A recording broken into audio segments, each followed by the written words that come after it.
Hello friends, स्वागत है आज के इस नए वीडियो में।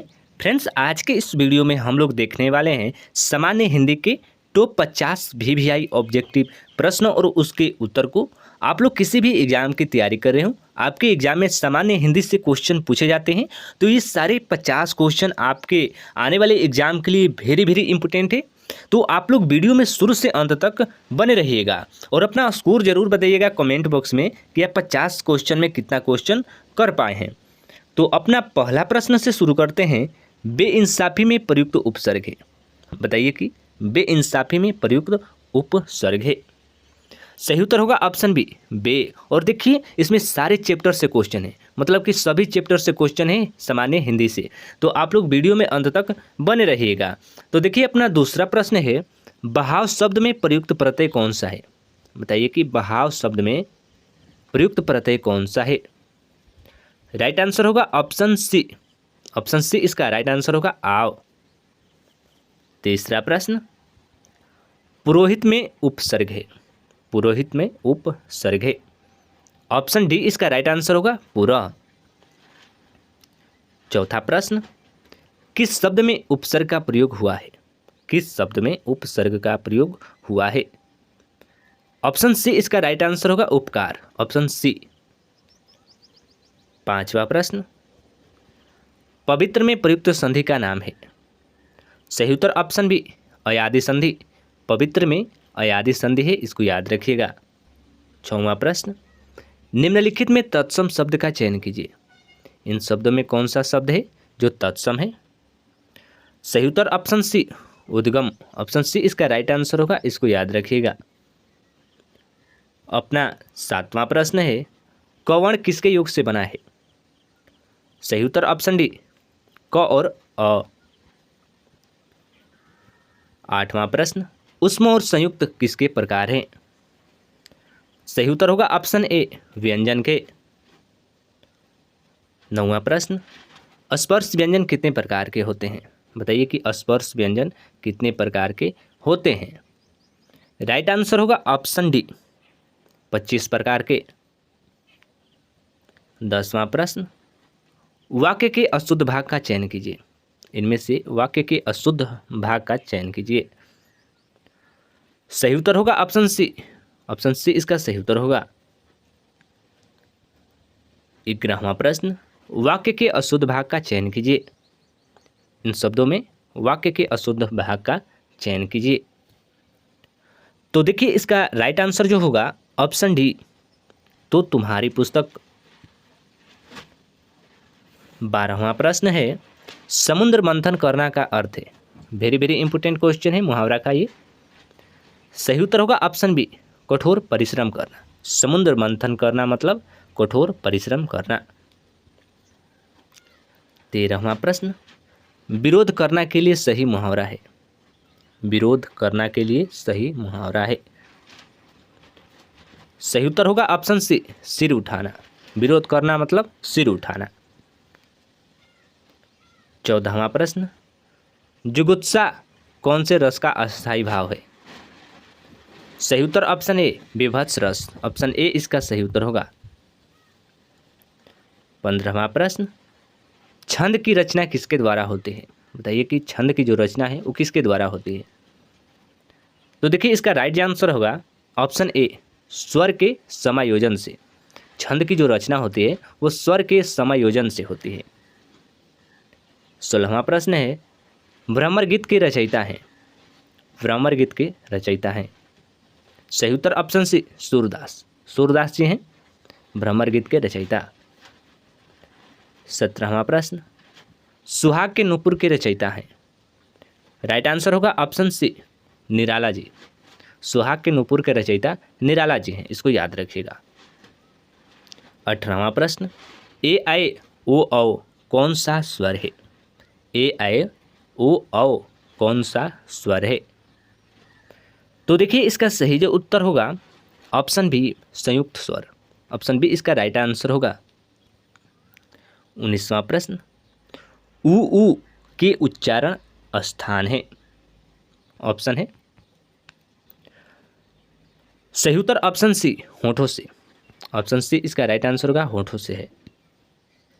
20वां प्रश्न, मात्राएं कितने प्रकार के होते हैं? सही उत्तर ऑप्शन सी 3 प्रकार के। 21वां प्रश्न, हिंदी में व्यंजन वर्णों की संख्या कितनी है? बताइए कि हिंदी में व्यंजन वर्णों की संख्या कितनी है?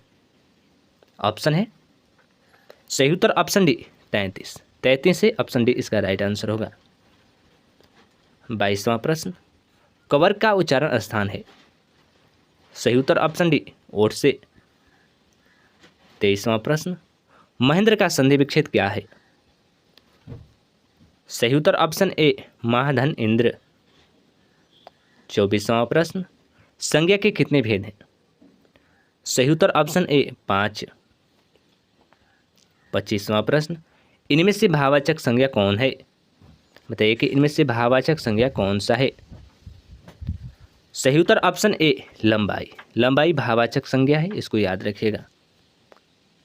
26वां प्रश्न है, इनमें से कौन सी शब्द पुल्लिंग है? इनमें से कौन सा शब्द पुल्लिंग है? सही उत्तर ऑप्शन बी गिलास। 27वां प्रश्न, इनमें से कौन सी शब्द कर्म कारक है? बताइए कि इनमें से कौन सा शब्द है जो कर्म कारक है? सही उत्तर होगा ऑप्शन डी मैंने हरि को बुलाया, कर्म कारक है। 28वां प्रश्न, इनमें से कौन सी शब्द समूहवाचक संज्ञा है? बताइए कि इनमें से कौन सा शब्द है जो समूहवाचक संज्ञा है? सही उत्तर ऑप्शन सी सभा। सभा एक समूहवाचक संज्ञा है, इसका राइट आंसर होगा ऑप्शन सी। 29वां प्रश्न, श्याम सोता है यह कौन सी क्रिया है? सही उत्तर ऑप्शन बी अकर्मक क्रिया। 30वां प्रश्न, धातु के कितने भेद होते हैं? सही उत्तर ऑप्शन डी 2। धातु के मुख्यतः 2 भेद होते हैं, इसको याद रखिएगा। 31वां प्रश्न है, स्त्री पुरुष का जोड़ा कहलाता है? मोस्ट वीवीआई क्वेश्चन है आपके 2026 के एग्जाम के लिए। तो देखिए इसका सही जो उत्तर होगा ऑप्शन सी दंपति। 32वां प्रश्न, इनमें से चोर का पर्यायवाची कौन है? सही उत्तर ऑप्शन सी मौसक। 33वां प्रश्न, कान कतरना मुहावरे का अर्थ बताइए? सही उत्तर ऑप्शन डी बहुत चालाक होना। 34वां प्रश्न, आत्मा का विपरीतार्थक शब्द बताइए? आत्मा का विपरीतार्थक शब्द बताइए? सही उत्तर ऑप्शन ए अनात्मा। 35वां प्रश्न, तरुण का विपरीतार्थक शब्द बताइए? सही उत्तर होगा ऑप्शन बी वृद्ध। 36वां प्रश्न, गिरीश में कौन सा संधि है? गिरीश में कौन सी संधि है? सही उत्तर ऑप्शन बी दीर्घ संधि। गिरीश में दीर्घ संधि ऑप्शन बी इसका राइट आंसर होगा। 37वां प्रश्न, सिरतोड़ में कौन सा समास है? सही उत्तर ऑप्शन डी कर्म तत्पुरुष। 38वां प्रश्न, महात्मा में कौन सा समास है? सही उत्तर ऑप्शन डी कर्मधारय समास। 39वां प्रश्न, इनमें से रस के कौन सा भेद है? सही उत्तर ऑप्शन बी करुण रस। 40वां प्रश्न, इनमें से अलंकार के कौन सा भेद है? सही उत्तर ऑप्शन सी शब्दालंकार। ऑप्शन सी इसका सही उत्तर होगा। 41वां प्रश्न, वर्तमान हिंदी का प्रचलित रूप है? सही उत्तर ऑप्शन डी खड़ी बोली। 42वां प्रश्न, हिंदी की आदि जननी है? हिंदी की आदि जननी है, बताइए कि 42वां प्रश्न है हिंदी की आदि जननी है? सही उत्तर होगा ऑप्शन सी संस्कृत। हिंदी की आदि जननी संस्कृत है। 43वां प्रश्न, कौन सा अमानक वर्ण है? इनमें से बताइए कि कौन सा अमानक वर्ण है? बार बार आपके एग्जाम में ये क्वेश्चन पूछता है। सही उत्तर होगा ऑप्शन ए भ। 44वां प्रश्न, छ ध्वनि किसके अंतर्गत आती है? सही उत्तर ऑप्शन बी संयुक्त वर्ण। 45वां प्रश्न, दिए गए शब्दों में शुद्ध वर्तनी वाला शब्द है? सही उत्तर होगा ऑप्शन बी स्रोत। 46वां प्रश्न, दो वर्णों के मेल से होने वाले विकार को कहते हैं? सही उत्तर ऑप्शन बी प्रत्यय। 47वां प्रश्न, सदैव में प्रयुक्त संधि का नाम है? सही उत्तर ऑप्शन ए स्वर संधि। 48वां प्रश्न, पवित्र में प्रयुक्त संधि का नाम है। सही उत्तर ऑप्शन सी अयादि संधि। 49वां प्रश्न, इत्यादि का सही संधि विच्छेद है। सही उत्तर ऑप्शन सी इति धन आदि। 50वां प्रश्न है, निराशा का सही संधि विच्छेद है। सही उत्तर ऑप्शन बी निर्धन आशा। तो दोस्तों हम लोगों ने पूरे 50 क्वेश्चन का रिवीजन किया सामान्य हिंदी से संबंधित। ये सारे क्वेश्चन आपके आने वाले एग्जाम के लिए वेरी वेरी इंपॉर्टेंट है, तो आप लोग इसको अच्छा से रिवीजन कर लीजिएगा और अच्छा से याद कर लीजिएगा।